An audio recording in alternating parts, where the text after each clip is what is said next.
Bienvenidos a Tardes Literarias, el programa de literatura en el que intentamos dar voz a todos los autores y autoras, ya sean conocidos o no, pero sabiendo que siempre nos aportan cultura y sabiduría. Un programa para Radio Sapiens, www.radiosapiens.es, todos los domingos a las 7 de la tarde, con Lute Pérez y Vanessa Di Giacomo.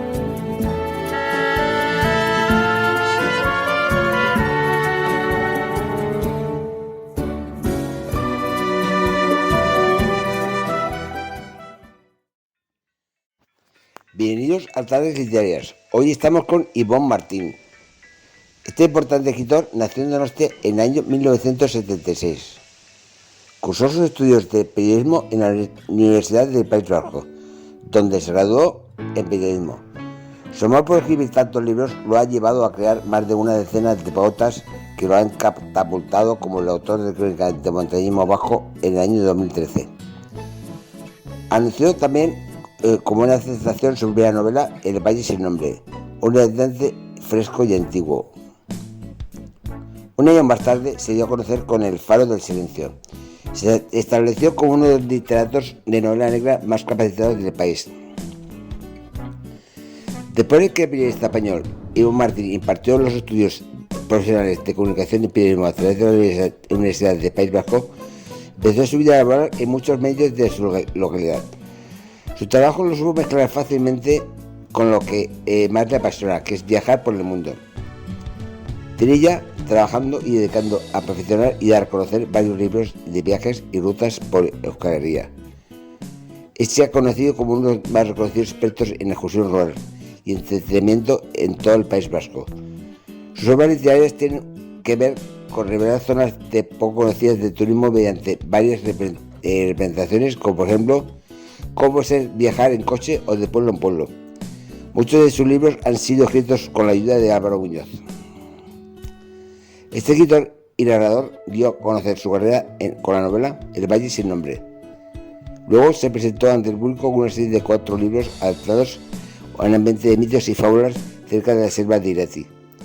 Desarrolladas por la ficción, El Faro del Silencio, La Fábrica de las Sombras y el último Aquelarre y La Jaula de Sal. Después de su gran trayectoria en el mundo de novelas de ficción, Ivonne Martín sigue maravillando con una nueva creación que se llama La Danza de los Tulipanes.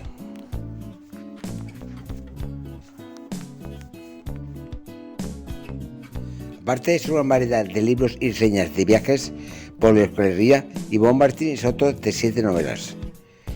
El Valle sin nombre, en el 2013. El Faro del Silencio, en el 2014. La Fábrica de las Sombras, el 2015. El último Aquelarre, 2016. La Jaula de Sal, 2017.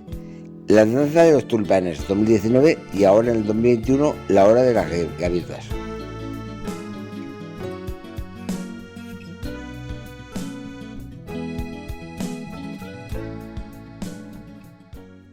El Faro del Silencio. El Faro del Silencio es una importante obra del escritor Ivonne Martín. Es una creación extraña la cual debería de estar inmersa como una de las reconocidas. Debería de ser así. Se catapultó como la primera novela realizada por el autor. Está adaptada en Pasaia y en ella se nos muestra a Leire Altuna, quien fue la novela que prefirieron para el segundo periodo del reto viajero. Así fue como se dirigieron hacia Pasaia a grabar la reseña. Esta historia tiene que ver con un cuerpo sin vida de una mujer, el cual es hallado junto a un faro. El cadáver de la mujer lo encuentran mutilado, hasta el punto de haberle extraído toda la grasa del vientre. La desdichada persona que localiza el cuerpo tiene por nombre Leire, una literata bilbaína que está divorciada, y por esto decidido ir al faro para hallar la inspiración en el silencio, y de esta forma efectuar todas las necesidades que el faro se recita.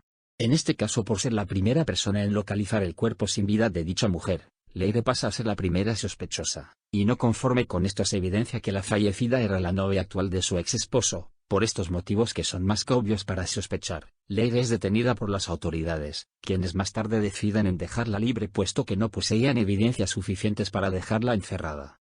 Para sorpresa de todos en esta investigación, es que a los días consiguen otro cuerpo sin vida, imposibilitado de la misma manera y con quien Leire además había tenido dificultades, y asimismo siguen sin existir las pruebas suficientes. Además de eso, sus relaciones sociales en el pueblo comienzan a hacerse a un lado, ninguna persona te observa de la misma forma, nadie le quiere hablar a no ser que sea para tratarla mal. Leire toma la decisión de ir tras el asesino por cuenta propia, y es por esto que se dirige a investigar a un viejo educador suyo de criminología junto al que investigará estos asesinatos. No podemos dejar de lado que hace más de 100 años hubo un homicida en la zona, conocido como el Sacamantecas, que despedazaba a sus mártires y las abandonaba tal y como están surgiendo hoy en día. Al parecer la historia se repite aunque el sospechoso es muy distinto. La fábrica de las sombras. Esta novela de la saga es reconocida por tener un excelente escenario, debido a que se encuentra desarrollada en el Museo Abandonado de Orbaizeta. Este es un sitio oportuno y bien adaptado para que los cuerpos comiencen a salir a la luz. Te recomendamos leer el libro en primer lugar antes de ir a conocer este lugar.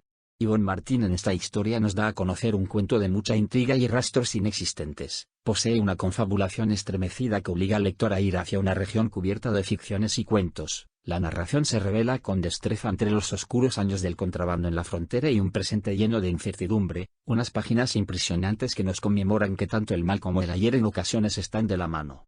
Esta historia tiene que ver con una noche fría y nublada ubicada específicamente en la selva de Irati, donde los árboles están sueltos de sus hojas y en su desmayo riguroso, una mujer joven se encuentra estrangulada en la fábrica de armas de Orbaizeta, pues todas las suposiciones dan a entender que se trata de un suicidio. La escritora Leire Altuna recibe el compromiso de poner en claro el asunto.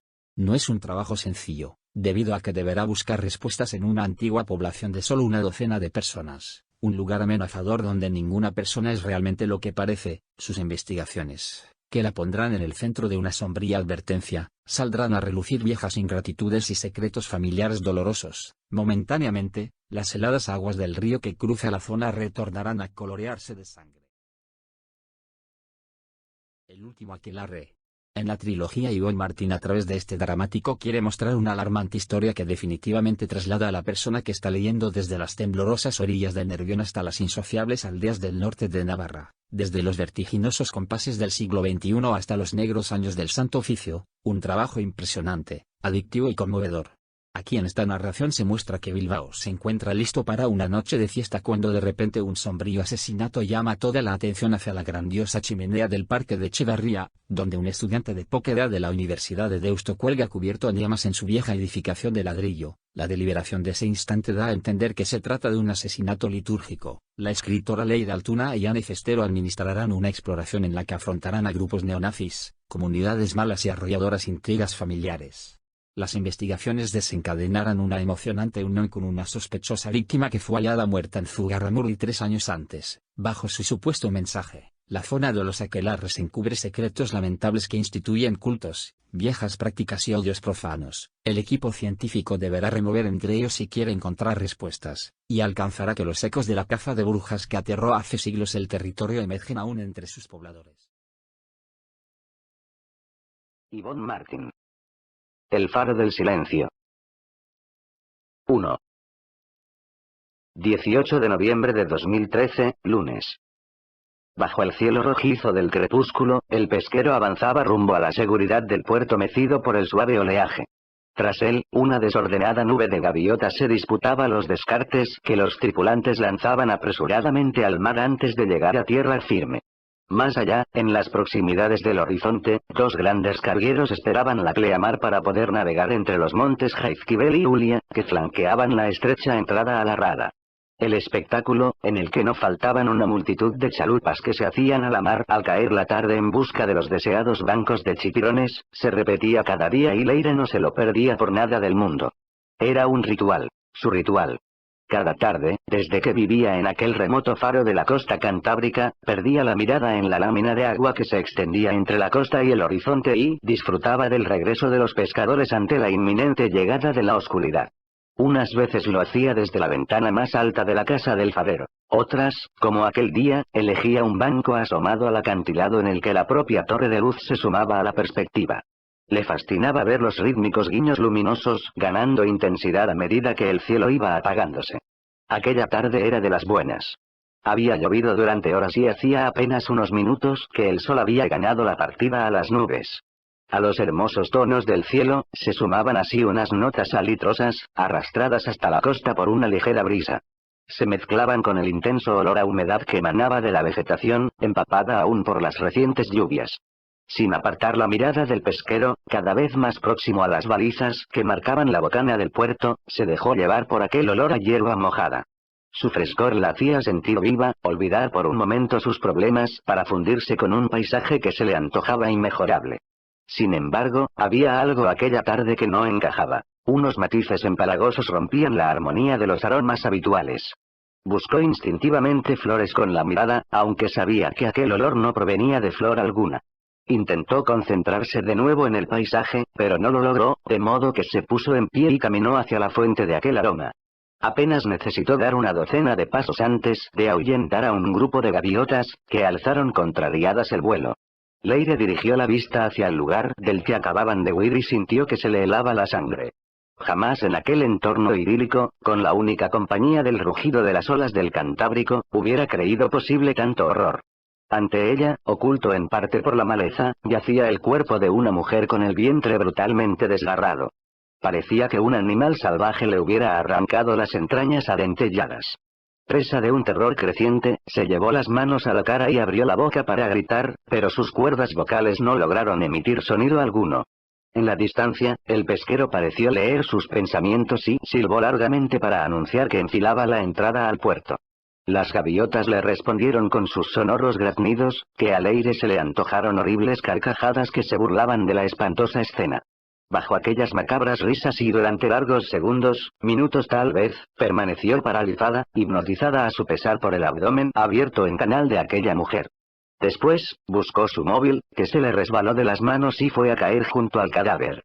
Al agacharse, cayó postrada de rodillas y vomitó ruidosamente. Le costó recomponerse, pero finalmente logró llamar a la policía. Soy Leire Altuna, farera del Faro de la Plata. La he encontrado. Está muerta. 2. 18 de noviembre de 2013, lunes. Es un asesinato. El cabrón que haya sido la ha abierto en canal. El forense de la Ertzaintza, un joven que rondaba los 30 años, no albergaba dudas. Es de una brutalidad increíble. Jamás en mis años de profesión había visto algo semejante. El que hablaba era el comisario Santos, responsable de la comisaría que la Policía Autónoma Vasca tenía en la cercana Errentería. Se había acuclillado junto al cuerpo y contemplaba con atención los intestinos desgarrados. Leire observaba a los dos hombres a escasa distancia.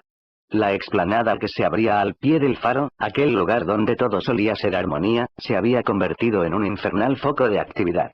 Las inquietantes luces de colores de los 4 coches de policía y los 2 vehículos sanitarios desplazados al lugar mitigaban el sereno haz de luz del faro, que iluminaba la noche ajeno al drama que se vivía a sus pies. Hacía ya 2 horas que había encontrado el cadáver y aún se encontraba aturdida. Todo aquello parecía una película que discurriera a cámara lenta y demasiado rápido al mismo tiempo. No podía ser más que una grotesca pesadilla. No podía ser real. ¿Y dice que estaba viendo la puesta de sol cuando la encontró?, inquirió el comisario girándose hacia Leire. Sí. Todavía no me lo creo. Sentí un olor extraño y vi a las gaviotas echar a volar al acercarme, murmuró con un nudo en la garganta. El policía se giró de nuevo hacia el cadáver y se fijó en el abdomen destrozado. La desaparición de Amaya Unzueta había sido denunciada por su familia 2 días antes del macabro hallazgo.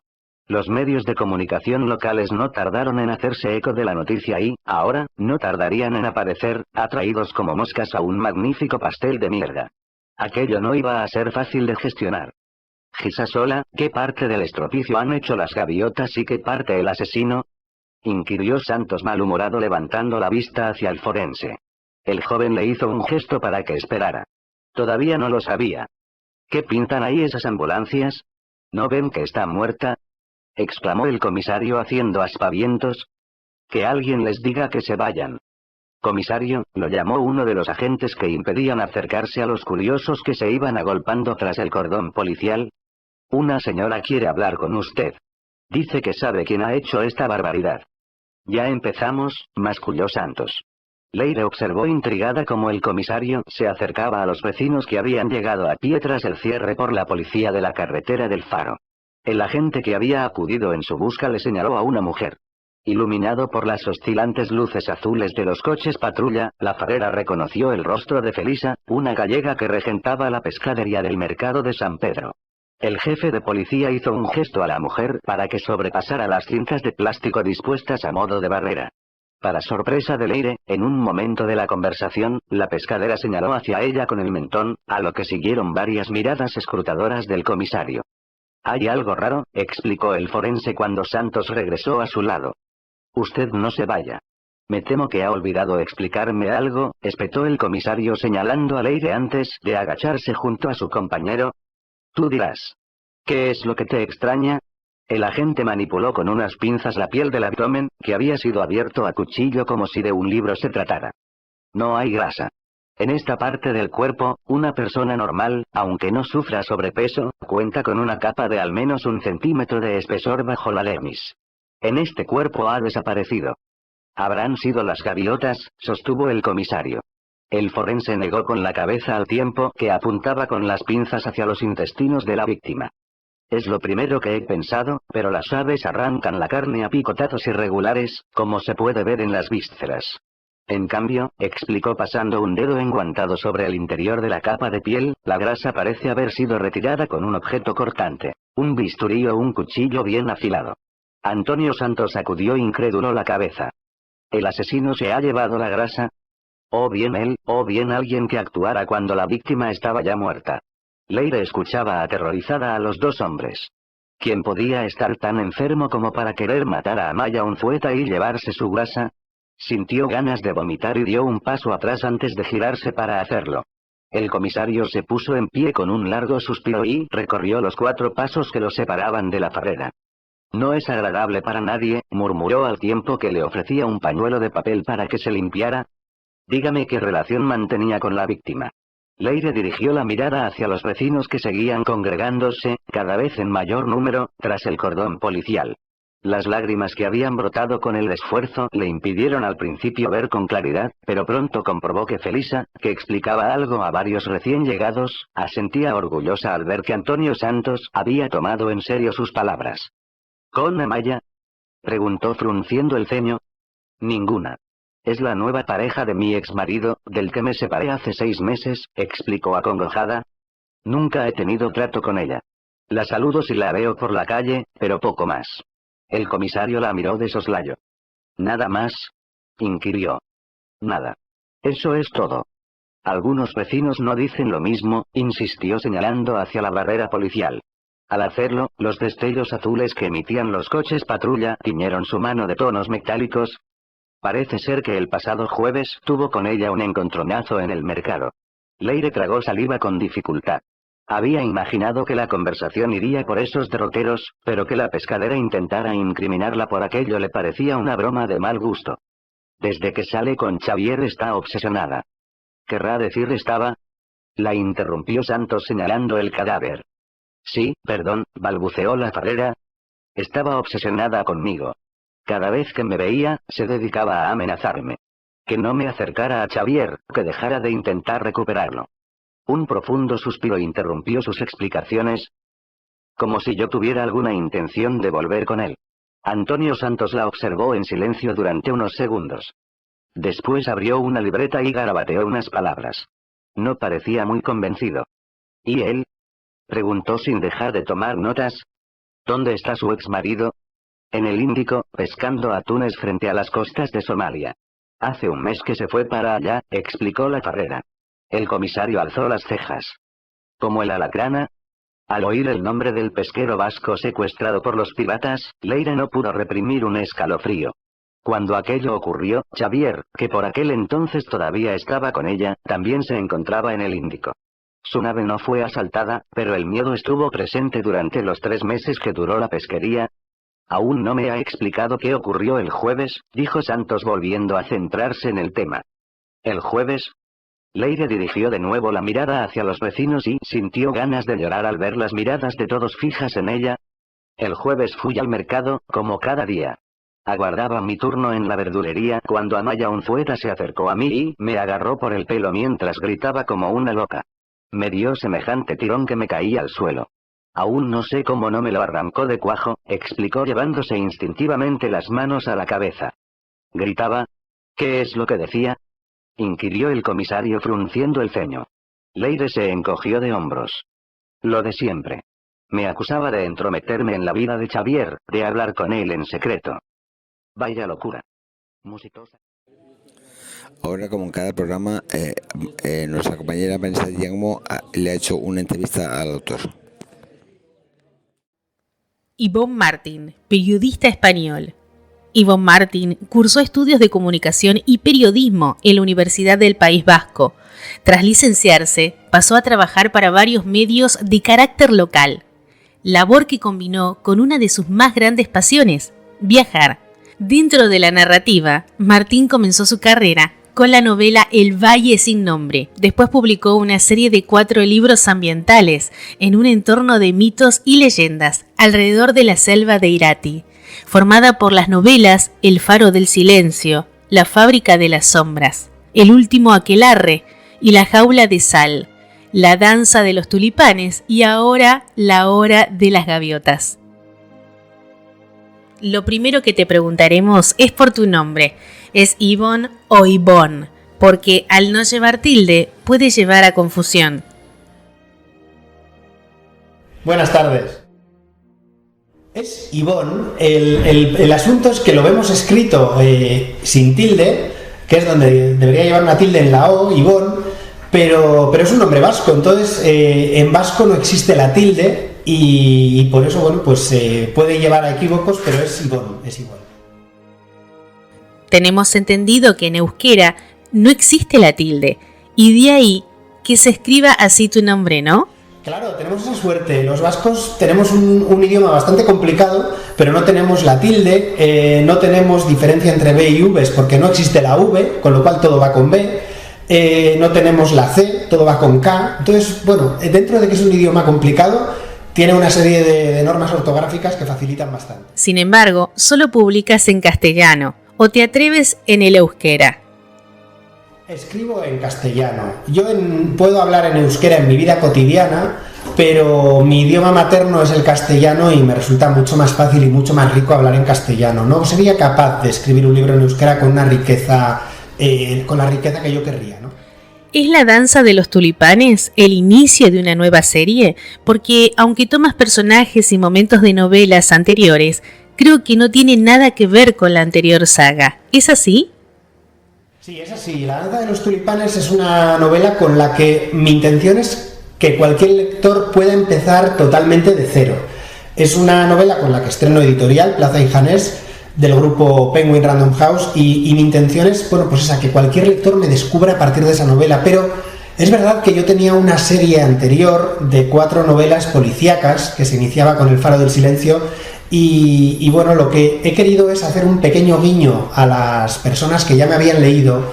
Y bueno, en La Danza de los Tulipanes hay algún personaje principal que en su día, en la serie anterior, eran personajes secundarios. Entonces, bueno, para quien parta de cero no va a notar nada, para quien venga del pasado se va a encontrar con la sorpresa de que, ahí va, este personaje que me suena, de repente es protagonista. Una trama compleja que arranca de un modo espectacular. Una mujer atada en la vía, retransmitiendo en directo por Facebook, que además elige que el tren que la arrolle sea el que conduce su marido. Una auténtica barbaridad. ¿De qué te surge una idea tan maquiavélica? La verdad es que la idea es muy, muy maquiavélica y yo mismo me lo planteo y digo, no sé de dónde salió, porque además no siempre tengo claro más o menos por dónde va a ir el libro, tengo claro el final del libro, pero no siempre tengo tan claro el inicio del libro, y a veces incluso comienzo el libro por capítulos más avanzados y dejo ese primer capítulo para cuando tenga el libro más maduro.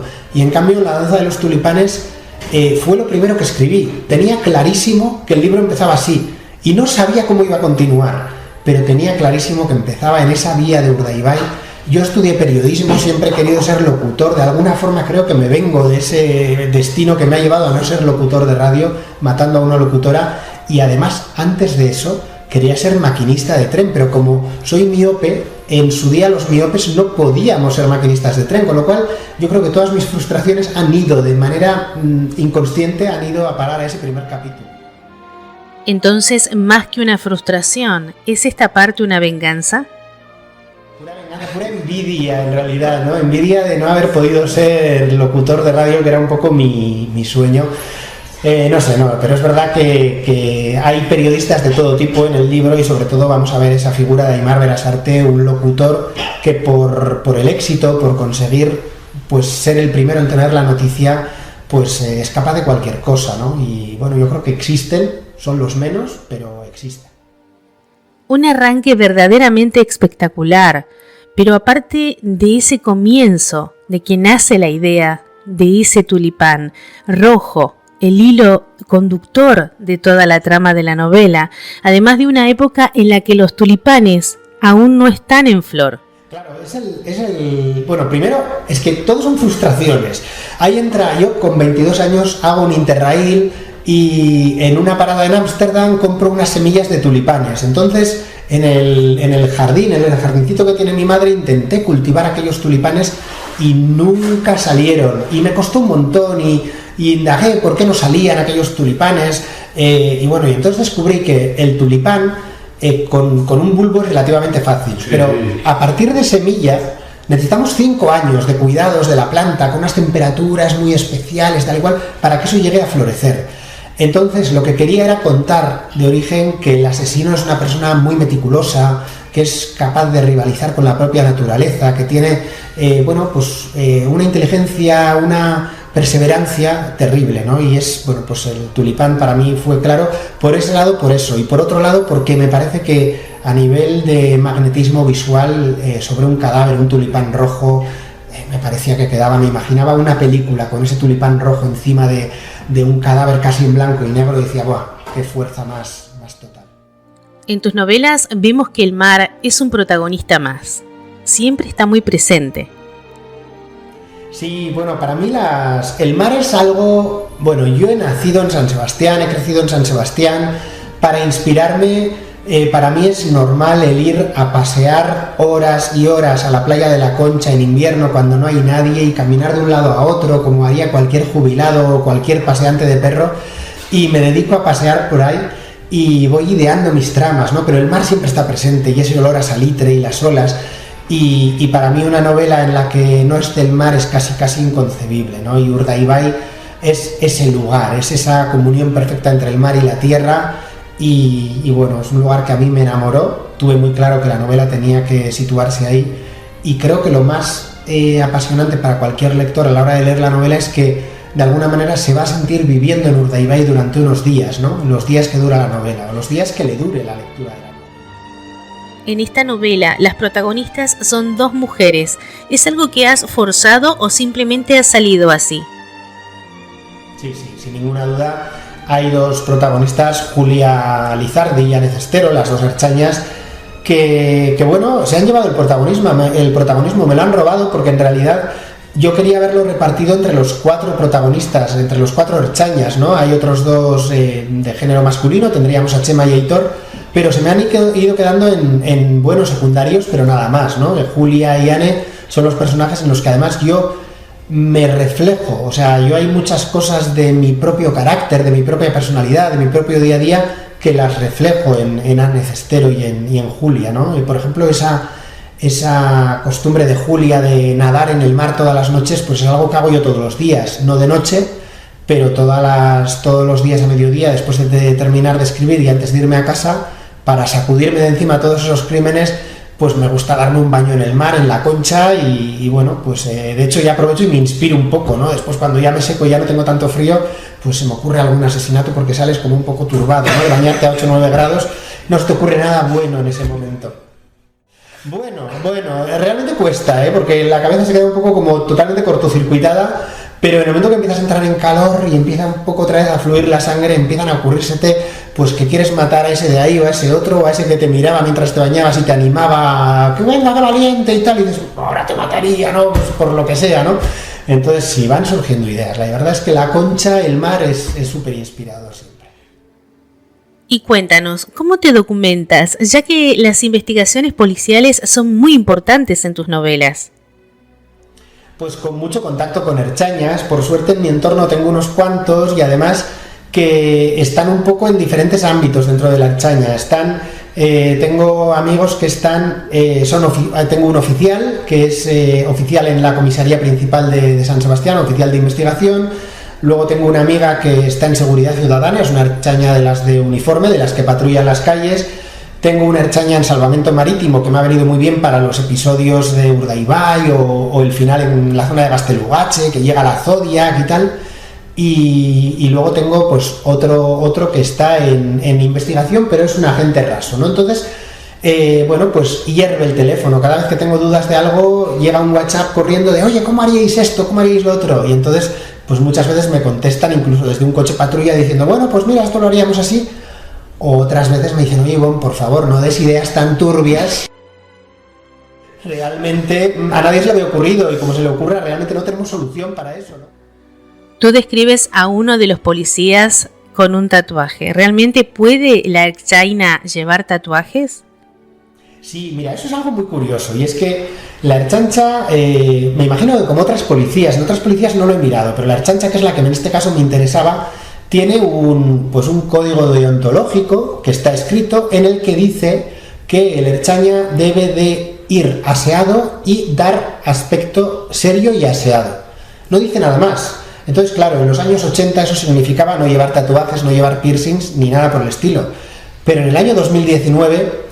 queda un poco, pues depende un poco del comisario de cada comisaría, pero en realidad yo conozco pues los ertzainas que comento de mi entorno, todos o casi todos tienen tatuajes, alguno tiene piercings.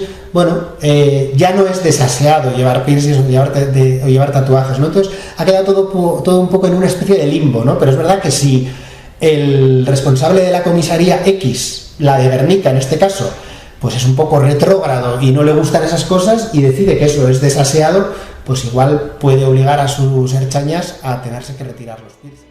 ¿Estás ya con la continuación de esta novela?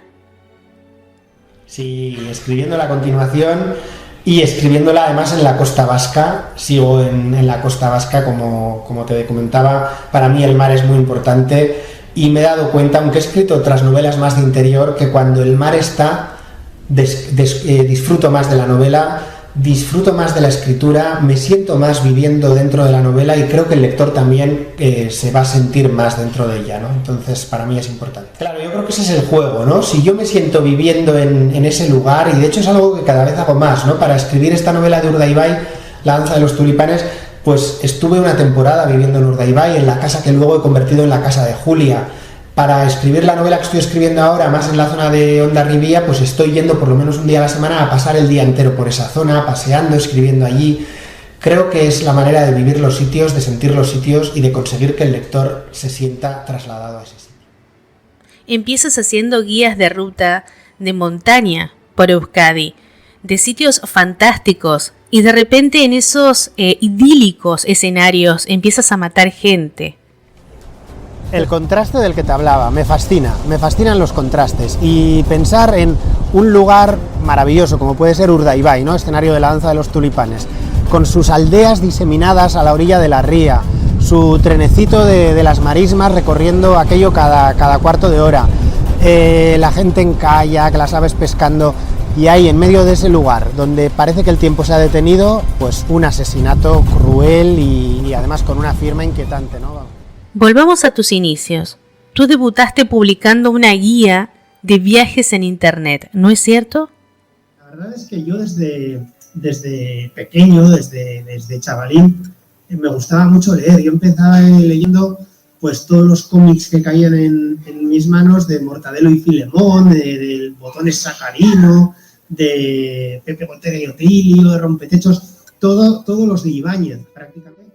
Y luego también leía mucho los libros de los cómics de Asterix, ¿no? Eso fueron un poco mis primeras lecturas, pero yo me recuerdo con 7, 8, 9, 10 años, para mí mi mayor manera de disfrutar del ocio, aparte de jugar con los amigos en la plaza, era tumbarme en la cama y leer, ¿no? Algo que sigo haciendo muchos años después.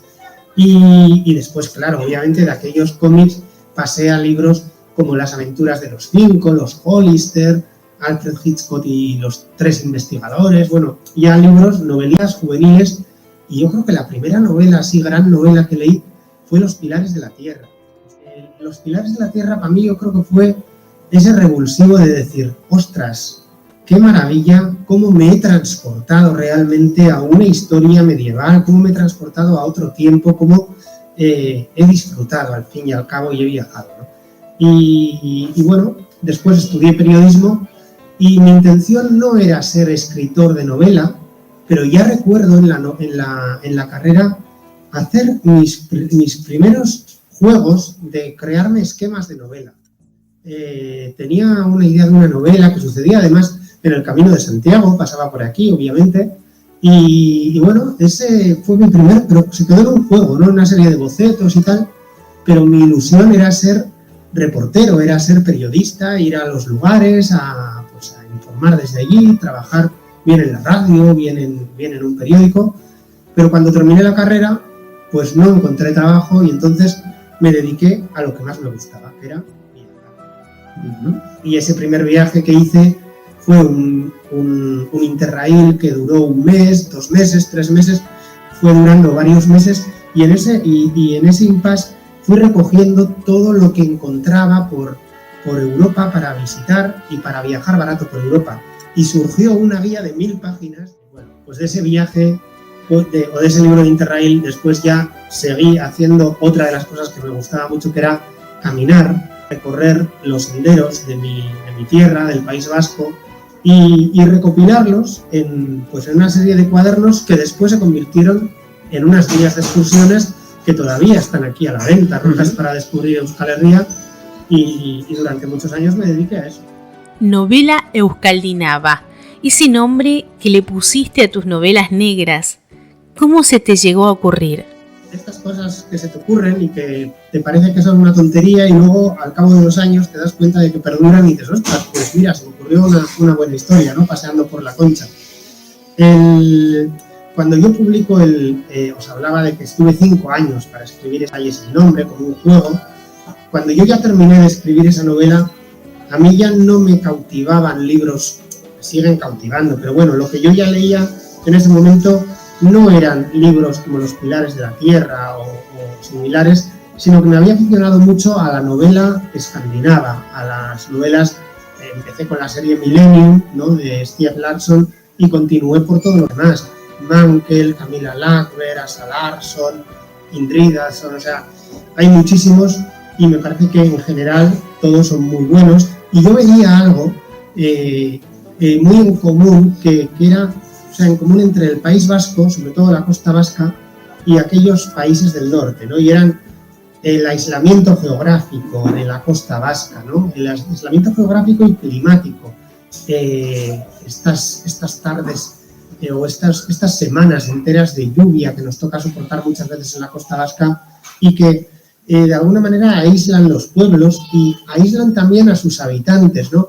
Esa sensación para mí era un poco similar a las noches perpetuas de las novelas nórdicas. Incluso el propio carácter vasco, que ahí yo creo que nos damos la mano con el carácter. En cierto modo me parece que nuestro carácter, el vasco riojano, es mucho más similar al de un tipo gris de Escandinavia que al de un alegre gaditano con su carnaval. Desgracia, tenemos mucho más en común con aquella gente del norte que con nuestros vecinos o nuestros paisanos del sur de España, ¿no? Entonces, bueno, pues me propuse la idea de traerme esas novelas escandinavas al País Vasco, a la zona que conozco bien y por la que yo había andado y había descubierto parajes que me pedían que localizara en ellos pues novelas de estas. Bueno, Ivonne, nos causa una enorme alegría compartir contigo momentos y un auténtico privilegio. Te doy las gracias por compartir tu tiempo con nosotros. Muchas gracias. Gracias por invitarme.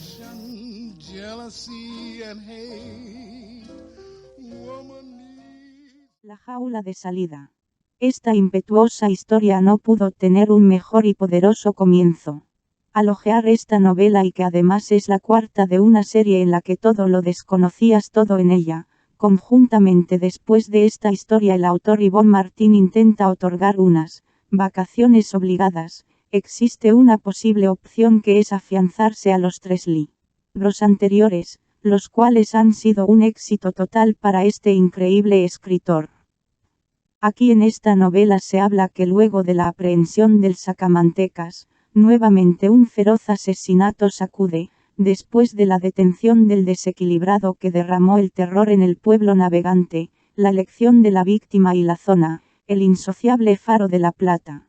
No reflejan el fruto del azar, la alarmante señal que el homicida diseña en el muerto tampoco, todo registra a que ha vuelto a suceder.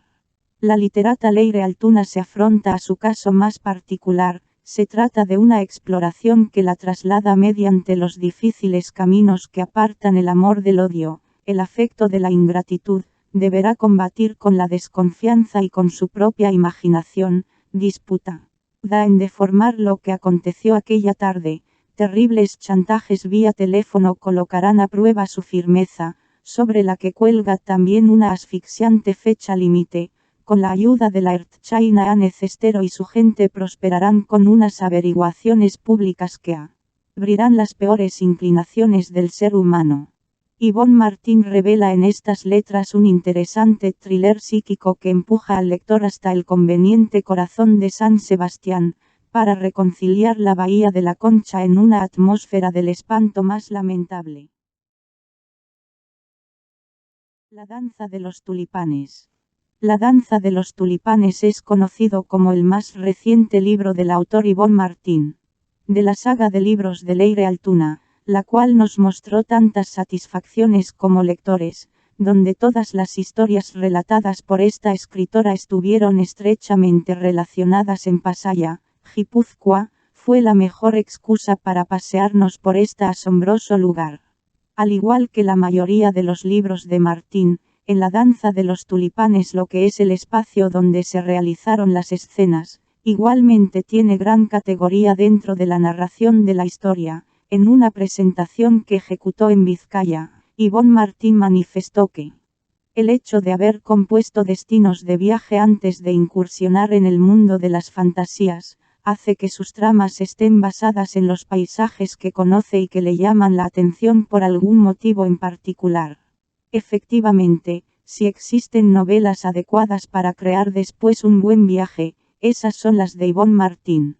En esta historia nos muestra que la periodista más pública de Guernica es lamentablemente atropellada por el tren que tiene que ver con la línea de Urdaibai, donde la fallecida ha sido amarrada a la vía con un fino tulipán colocado entre sus manos. Es una flor, que posee un penetrante y radiante rojo, es preciosa como complicada para hallar en pleno otoño. El suceso, esmeradamente preparado, ha sido comunicada en directo a través de Facebook. La danza de los tulipanes nos lleva directamente en la ría de Urdaibai, un sitio impresionante donde el mar y la tierra se rodean a la medida de las corrientes que balancean las tranquilas vidas de sus pobladores, que se ven inesperadamente resueltas por la brutal invasión de un homicida complicado y perspicaz, competente para competir con las consonancias. Estás escuchando Radio Sapiens.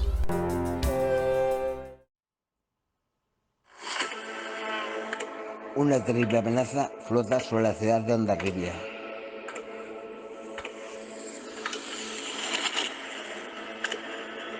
Un asesino se oculta a la vista de todo el pueblo. Feroz, brutal, manipulador. La amenaza se acerca. El odio es el enemigo más peligroso. Yvonne Martin regresa con un thriller apasionante. La hora de las gaviotas. Una novela de Yvonne Martin. Y hoy toca la danza de los tulipanes.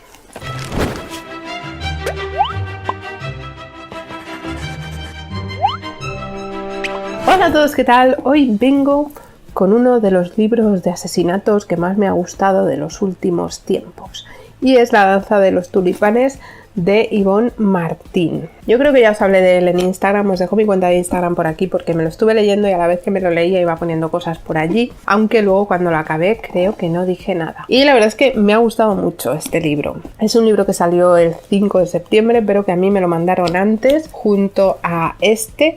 No tenía ni idea que me los iban a mandar y me gustó mucho la sorpresa porque creo que no los hubiera descubierto por mí misma. Y bueno, esta es una reseña de un solo libro. Una reseña que suelen durar entre 8 y 10 minutos. Entonces es posible que haya spoilers. No quiero hacer muchos spoilers porque es un libro de asesinatos. Y entonces al ser un libro de asesinatos, pues cualquier cosa que digas puede hacer que vayas atando cabos. Pero es inevitable. Son 10 minutos hablando del libro, así que luego no me vengáis reprochando cosas en los comentarios. Porque hace poco hubo una chica que vino: ¡No! ¡Me has jodido el laberinto del fauno! Como si no hiciera 15 años que han estrenado esa película. No ha tenido tiempo. Quitando los spoilers a un lado, ¿de qué va este libro? Pues este libro es sobre una serie de asesinatos que empiezan a pasar en el País Vasco, y el primero es en Guernica y es una mujer que retransmiten su muerte en directo por internet. Entonces así empieza el libro. La arrolla un tren y cuando van a buscarla se dan cuenta que la mujer tiene una firma que es un tulipán. Y a partir de ahí empieza otra serie de asesinatos. Esta mujer es una periodista y al ser una periodista y tener mucho renombre en la sociedad, montan una unidad especial antes de pensar que eso iban a ser asesinatos en serie, porque la gente está reclamando que el caso se resuelva pronto. Y una de las cosas que más me ha gustado del libro es la unidad especial que montan. ¿Por qué? Porque tiene dos protagonistas que me gustan mucho. Una es Anne Cestero y la otra es Julia.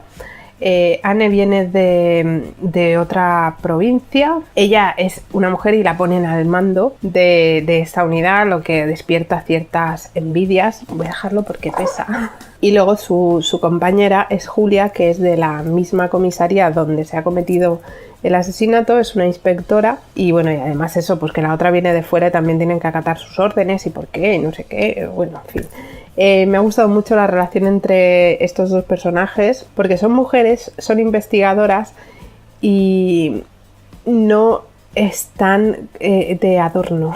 Esto se entiende mejor sabiendo que aquello de la Ciudad Blanca me pareció uno de los peores libros de la historia. Y muchas veces en este tipo de libros, de hecho yo no me he leído estos de la chica que quemó un bidón de gasolina o no sé cuántos. No me los he leído y sé que esos libros también tienen como protagonista a una inspectora, a una detective, a Lisbeth Salander, pero ni me los he leído ni he visto las películas, así que no sé exactamente de qué va ese mundo. Pero muchas veces en este tipo de libros los protagonistas, el inspector, el que se lleva todo el mérito, bueno, muchas veces no, porque he leído bastantes libros en los que la inspectora es una mujer, pero a veces de una forma un poco que no me convence. Por ejemplo, Camila Lackberg. La inspectora empieza siendo una mujer, yo me leí creo que 4 o 5 de ella, y con el paso de los libros, en el primer libro conoce al que será su futuro marido, en el segundo libro se casan ya en el primero o no lo sé, y con el paso de los libros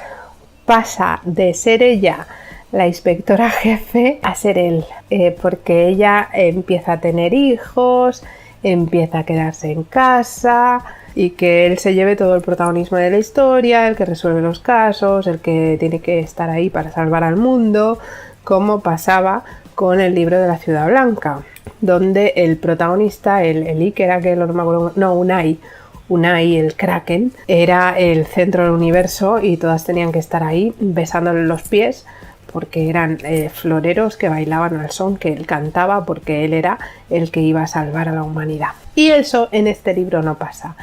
Y eso me ha gustado mucho, que las mujeres tuvieran sus propios problemas, sus propias ideas, sus propias preocupaciones, que no tuvieran que ver con ningún hombre. Eso me ha gustado mucho. Sí, porque muchas veces parece como que todo nuestro universo gira alrededor de un hombre y esas cosas a mí cada vez me molestan más. Entonces me ha gustado que en este libro eso no pasara y además que muchas veces estos mismos personajes se quejasen del techo de cristal, se quejasen de que no se las toma en serio por ser mujeres. Entonces pues tiene ese tipo de pinceladas aquí y allá, y eso pues también me ha gustado mucho, que den visibilidad a ese tipo de problemas, a pesar de que en la historia ellas son las que están manejando el cotarro y resolviendo las situaciones. Sí que había entre ellas y sus compañeros había una igualdad, sí que había algún personaje machirulo que le soltaba pues cosas, pero siempre ellas dejaban claro que ese personaje era un machirulo que estaba ahí, pues eso, que necesitaba evolucionar en la vida. Y eso, pues por ejemplo, en el de la Ciudad Blanca no pasaba, ¿no? Él era el machirulo supremo y su abuelo y su hermano también. Y estaban ahí porque qué buenos somos, venimos aquí a salvar a la humanidad. Pues no, señores, no. En cuanto a los crímenes y la historia en sí, también me ha gustado. ¿Por qué? Pues porque no son crímenes imposibles. A veces en este tipo de libros te encuentras cosas que dices... no me lo creo, esto no podría pasar. Y luego los personajes a veces tienen motivaciones muy imbéciles y en fin. Entonces pues este sí que tiene una serie de crímenes que son asesinos en serie, tiene una firma, puestas en escena, pues alguna puesta en escena hay, pero no es una puesta en escena imposible. Y luego las motivaciones del personaje creo que están claras. Cuando empiezas a avanzar en la historia y empiezas a ver lo que está pasando, dices esto va a ser por esto y el personaje está matando a estas personas por esto. No son víctimas elegidas al azar, como por ejemplo pasaba en esa maravilla, sino que son víctimas que está muy claro por qué las está matando. Entonces, bueno, y no es que sea uno tiene una edad y otro tiene otra, tiene un apellido compuesto y voy a dedo. No, en fin. Y también me gustó mucho que yo tenía 4 sospechosos, había 4 sospechosos y esos 4 sospechosos, algunos se cayeron antes, otros no. Y al final de la historia esos 4 sospechosos desaparecen del mapa. No es que puedas decir, este está, entonces este ya deja de ser sospechoso. No, es que desaparecen del mapa, no se sabe dónde están, nadie los ha visto y entonces hasta el último momento cualquiera de esos 4 puede ser el asesino. Y eso me encantó. Acerté con el asesino, sí, pero podía haber sido cualquiera de los otros 3 o 2, porque hubo uno que ya lo tenía bastante descartado, aunque me cayó mal desde el principio, ¿para qué lo vamos a negar? Y me siguió cayendo mal al final, pero bueno. Entonces eso de que estos 4 personajes pudieran ser el asesino hasta el final, que no haber tenido a un claro sospechoso desde el principio, como me pasa muchas veces, y a pesar de haber acertado porque era el que para mí más papeletas tenía, pues yo seguía teniendo mis dudas entre unos y otros. Eso me ha gustado mucho, porque oye, no siempre pasa eso y casi siempre los pillo a la primera y me termino arruinando el libro entero yo sola. Pero bueno, es que cuando pasa eso es que son súper predecibles. Entonces pues me ha gustado, sé que el escritor ha escrito más cosas, así que cuando me quite cosas pendientes de encima voy a seguirle la pista a este hombre porque me ha encantado cómo contaba las historias. De hecho, creo que este grupo de investigación es la primera historia en la que participa y espero que siga la saga y que haga 25 libros como el caso de Camila Lackberg, por ejemplo, porque me encantaría seguir leyendo sobre estos personajes. Así que bueno, pues este libro para mí es muy recomendable, me ha gustado mucho, me lo he pasado muy bien con él. Es un libro perfecto para leer en vacaciones, aunque haya salido el 5 de septiembre y estoy muy agradecida a la editorial, que en este caso es Plaza y Janés, aunque bueno, es todo el grupo de Me Gusta Leer, por habérmelos enviado antes de tiempo para poderlos disfrutar durante el verano, que es cuando a mí me gusta leer este tipo de cosas. Y nada, decidme por ahí abajo si lo habéis leído ya, porque bueno, cuando suba este vídeo ya hará unas semanas que ha salido. Si os ha gustado, si no os ha gustado, si coincidimos, si no, si sois súper fans de la Ciudad Blanca, que todo puede pasar en esta vida, que yo lo sé. Y nada, que hasta aquí el vídeo de hoy, espero que os haya gustado. Si os ha gustado ya sabéis que podéis darle a like y sobre todo lo podéis compartir con todo el mundo para ayudarme a luchar contra la maldición de YouTube, porque vuelve y yo quiero que se vaya, y cada vez que subo una reseña vuelve el doble. Así que no me digáis que no lo hago por vosotros, lo de seguir subiendo reseñas, porque las queréis, aunque luego no las veis, y no me digáis que sí, porque no me lo creo, porque las cifras cantan. Si os gusta el canal os podéis suscribir por ahí abajo y así, además de ayudarme a luchar contra la maldición de YouTube, me ayudaréis a conseguir el botón de plata porque tengo ya muchas ganas de tenerlo y lo quería conseguir en Navidad, pero eso ya me parece imposible. Aunque nada es imposible en esta vida, así que nunca se sabe. Si ya estáis suscritos podéis darle a la maldita campana que está también por ahí abajo y así YouTube dice que os avisará cada vez que subo vídeos y no os avisa porque suele hacerlo.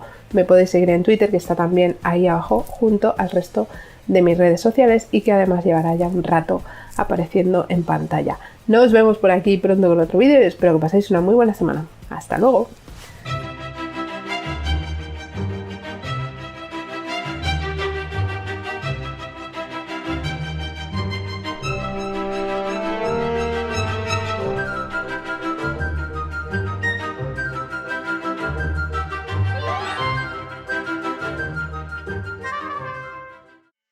Así llegamos al final del programa de hoy.